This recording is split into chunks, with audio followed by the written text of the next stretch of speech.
রাজার রাজত্বে মড়ক লাগে, সমস্ত লোকজন কঠিন অসুখে মারা যায়।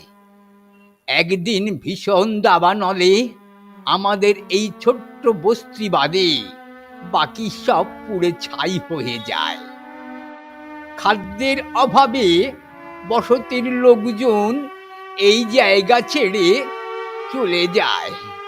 বহু বছর পর আবার তারা এখানে ফিরে আসে।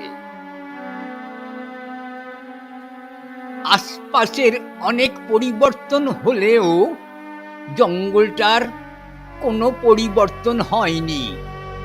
যেমন পুড়ে গিয়েছিল সেইভাবেই জনপ্রাণীহীন অভিশপ্ত জঙ্গল হয়ে রয়েছে। কোনো প্রাণী ওই জঙ্গলে প্রবেশ করলে